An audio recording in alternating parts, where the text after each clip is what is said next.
Buya mau tanya, mau penjelasan lebih dalam lagi dari Buya.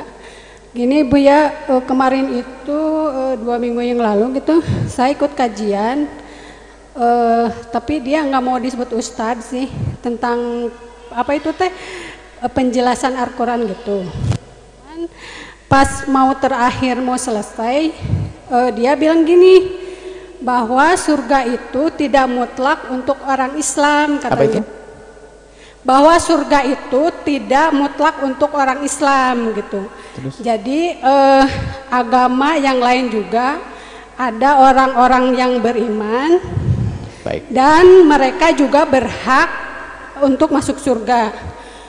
Terus dia menunjukkan ayat di Al-Quran yang menyebutkan bahwa ahli kitab di selain itu ya, katanya yang beribadah dan mendapat pahala dari sisi Allah kan gitu ya. Baik. Terus saya kan merasa tidak puas dengan yang dia omongkan, jadi saya bantah gitu. Kalau menurut saya kunci surga itu kan syahadat la ilaha illallah Muhammadar Rasulullah gitu. Terus sama saya dibilangin bahwa ada hadis Nabi yang bilang ahli kitab dan orang beriman kalau mendengar tentang kerasulan terus tidak mengikuti ajaran saya, tempatnya adalah di neraka. Saya bilangin gitu, tapi sama si yang pengajar itu bilang, itu kata siapa? Ada hadis, tapi saya lupa lagi dari mana, pernah dengar gitu. Terus dari Al-Quran juga saya pernah dengar gini, bahwa orang beriman, orang yang berbuat baik selain Islam atau kafir, bahwa amal ibadahnya sia-sia kan gitu ya. Malahan dia bilang gini, nanya lagi ke saya, kalau misalnya Nabi Ibrahim itu agamanya apa? Ya Islam. Terus saya bilangin gini lagi, kalau nggak salah saya dengar bahwa kata Nabi, kalau misalnya Nabi Musa dan Nabi Isa masih hidup, pasti dia juga akan mengikuti ajaran Nabi Muhammad, kata saya teh gitu.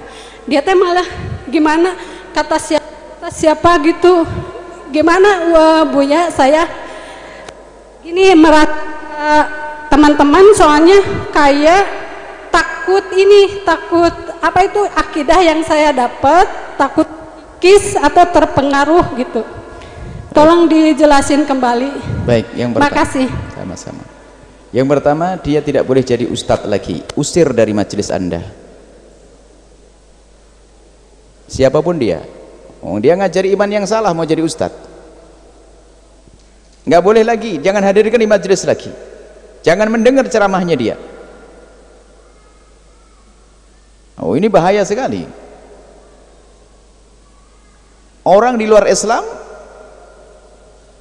tidak mendapatkan surga Allah. Ini jelas. Dan tidak usah maksain deh. Wong mereka sendiri tidak mengharap surganya Allah, kok aneh banget itu orang. Apakah orang muda meminta surganya Allah? Dia merasa punya Tuhan sendiri kok, urusan masing-masing. Kenapa Ustadz kok maksain banget itu? Oh, aneh banget itu orang itu. Sakit dia itu. Orang Hindu Buddha nggak pernah berhayal, bercita-cita pengen masuk surga yang kita yakini kok dia. Mereka punya cita-cita masing-masing. Kenapa harus kita paksain? Dia aja tidak maksa kok. Orang Yahudi tidak maksa, orang Nasrani nggak maksa. Kenapa Anda maksa? Itu loh, katakan kepada dia. Itu orang sakit dia. Saya sedih dengan orang-orang semacam itu tuh. Apa maksudnya itu semuanya? Dan orang Yahudi dan Nasrani itu mereka punya keyakinan sendiri, urusan mereka. Mereka punya keyakinan dan mereka punya surga yang mereka hayal, yang mereka rindukan, itu urusan mereka. Mereka tidak pernah merindukan surganya Nabi Muhammad kok. Selesai. Kenapa pusing-pusing? Adapun masalah kekafiran mereka, kafir itu maknanya adalah tidak masuk wilayah Islam imannya Nabi Muhammad. Kalau kurang jelas ayat yang selama ini dihafal oleh anak-anak kecil, lam yakunil ladzina kafaru min ahlil kitab. Lah, ahlil kitab masuk kafaru kok enggak bisa, kayaknya enggak hafal ayat pendek ini ya, enggak usah jauh-jauhin anak yang mereka. Kalau sudah jelas orang di luar Islam tidak berhak mendapatkan surganya Nabi Muhammad sallallahu alaihi wasallam. Kita punya iman. Adapun kalau mereka punya khayalan hayal surga, urusan agama itu masing-masing, dan kita pun tidak boleh mencaci mengolok, nggak ada. Tapi keyakinan kita, surga Allah Subhanahu wa taala hanya untuk orang yang beriman kepada Allah dari umat Nabi Muhammad di zaman ini. Dan sebelum Nabi Muhammad memang belum ada Nabi Muhammad, ya ikut nabinya dong. Nabi Musa punya pengikut, dan pengikutnya yang masuk surga yang percaya Nabi Musa, yang ngikuti Nabi Musa. Nabi Isa pun yang ngikuti Nabi Isa, karena agama Nabi Musa dengan Nabi Isa dengan Nabi Muhammad adalah sama, tidak ada perbedaan. Makanya kalau ada orang yang mengatakan orang yang mengakui Tuhan selain Allah kok masih punya keselamatan, punya surga, dia murtad.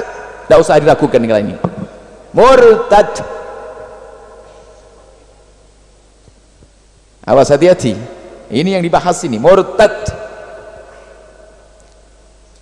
Bahaya sekali, sehingga orang nanti mengatakan kalau begitu aku tidak perlu lagi masuk Islam, sudah punya surga juga, ngapain. Bahaya banget, jangan dianggap remeh kalimat itu. Biarpun itu diucapkan oleh katanya ustadz gede, jubahnya imamahnya lebih gede dari yang saya pakai. Hati-hati, ini masalah keimanan, saya harus tegas begitu. Terserah siapa yang ngomong itu, karena ini keyakinan, tidak tahu siapa orangnya, saya tidak paham. Awas, hati-hati, murtad yang mengatakan semacam itu, bahaya, itu keimanan. Dan kalau kita mengatakan orang di luar Islam tidak masuk surga, ini bukan penodaan, mereka pun juga mengatakan yang sama kok. Kenapa kok pusing banget itu orang? Itu biasanya orang yang pengen berbuat, pengen merangkul semuanya, merangkul orang di luar Islam, mencekik saudaranya sendiri. Itu orang. Ada Islam ngaco di akhir zaman itu. Islam ngaco, ngaku Islam tapi ternyata pemikirannya adalah di luar Islam. Dia murtad pemikiran ada, murtad akidah ada. Orang semacam itu murtad. Saya ulang-ulang, yang mengatakan bahasanya orang di luar Islam kok mendapatkan surga, keluar dari iman, keluar dari iman.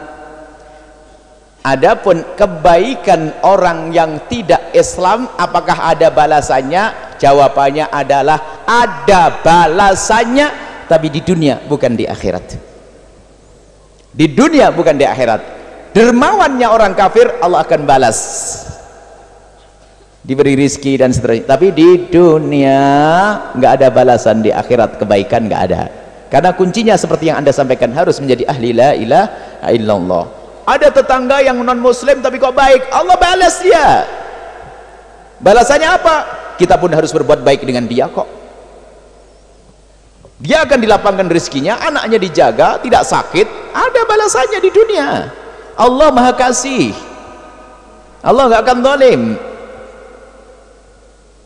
Kalau di akhirat tidak, hanya ahli la ilaha illallah umat Nabi Muhammad sallallahu alaihi wasallam. Harus yakinnya gini, awas, siapapun yang ngomong jubahnya lebih gede dari ini, jangan dipercaya kalau mengatakan ada orang di luar Islam yang nanti di zaman ini ya masuk surga. Yahudi dan Nasrani ini pembahasan beda. Yahudi dahulu yang asli pengikut Nabi Musa alaihissalam ahli surga, pengikut Nabi Isa alaihissalam ahli surga. Tapi di saat ada perubahan, mereka telah membuat kesalahan sendiri, keluar dari wilayah kemuliaan mereka. Itu pilihan mereka. Baik, orang Hindu tidak boleh kita musuhan dengan orang Hindu. Mereka punya khayal tentang surga sendiri, urusannya. Nggak usah Anda paksain masuk surganya Allah Subhanahu wa taala ini. Ini orang kita memang kadang-kadang suka aneh itu. Nggak tahu ini pemikirannya bagaimana. Wong dia sendiri pengen maksa masuk surga kita kok. Jangan masuk surga, masuk masjid kita juga nggak pengen bergaul dengan kita, nggak. Kok masih dipaksain oleh ustadz itu? Bukan ustadz lagi tadi katanya ya. Wallahu a'lam bishawab. Semoga Allah menjaga. Inilah keimanan. Ini kan bab akidah hari ini. Iman, iman, iman. Tapi ingat, kalaupun kita mengatakan saudara kita belum beragama Islam, bukan berarti jadi musuh kita. Awas, hati-hati. Musuh kita bukan orang Nasrani, musuh kita bukan orang Yahudi, musuh kita bukan orang Hindu, musuh kita bukan orang Buddha, bukan. Musuh kita adalah orang yang mengganggu kemanusiaan dan menodai agama. Itu musuh kita. Orang Nasrani yang baik dengan tetangga kita, wajib kita memberi hadiah kepadanya dapat pahala, sedekah kepadanya dapat pahala kita, menolong dia dapat pahala kita. Hati-hati, ini masalah keimanan. Ini memang ada ustadz-ustadz model begitu, ini paling serem saya itu, paling merusak umat itu. Akhirnya orang ya ya nggak usah masuk Islam juga nggak apa-apa, kan ada surga katanya Ustadz itu. Kita akan punya surga juga, ada kan? Awas bahaya. Semoga Allah menjaga iman kita. Allah alam bissawab.